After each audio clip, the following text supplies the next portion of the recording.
चलिए अब्बू खालिद जी, आप बताइए टीपू सुल्तान को शेर ए मैसूर कब से कहा जाने लगा? माना जाता है कि 1782 में सुल्तान ने अपने फ्रांसीसी दोस्तों के साथ शिकार खेलने गए थे और वहां उनके सामने एक शेर आ गए थे और तभी उनके हथियार भी काम नहीं दिए थे। तब पर भी टीपू सुल्तान ने निहत्थे हाथों से शेर को मार गिराया। तभी उसी वक्त से टीपू सुल्तान को शेर मैसूर कहा जाने लगा।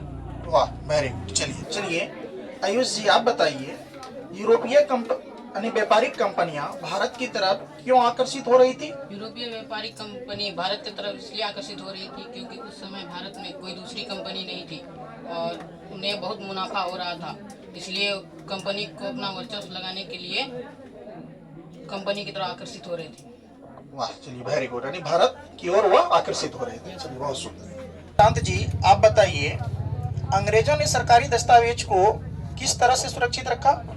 अंग्रेजों ने सरकारी दस्तावेजों को बहुत मान्यता दी थी। इसकी जांच के लिए साफ सफाई करवाया गया और तमाम दस्तावेजों पत्रों को संभाल कर रखा। इन सब दस्तावेजों को अभी लेखागार और संग्रहालय जैसी संस्था में सुरक्षित रखा गया। वाह, चलिए ऐसे जगह पर रखा गया है ना, बहुत सुंदर, वेरी गुड। छोटू जी, आप बताइए औपनिवेशिक युग किसे कहते हैं? अंग्रेजों के शासन में लोगों के पास समानता, स्वतंत्रता या मुक्ति नहीं था, न ही आर्थिक विकास और प्रगति का दौर था। इसी युग को औपनिवेशिक युग कहते हैं। वाह, चलिए वेरी गुड, बैठ जाइए। आप बताइए भारत के प्रथम गवर्नर जनरल कौन थे? वारेन हिस्ट्री गठन। वाह, चलिए वेरी गुड।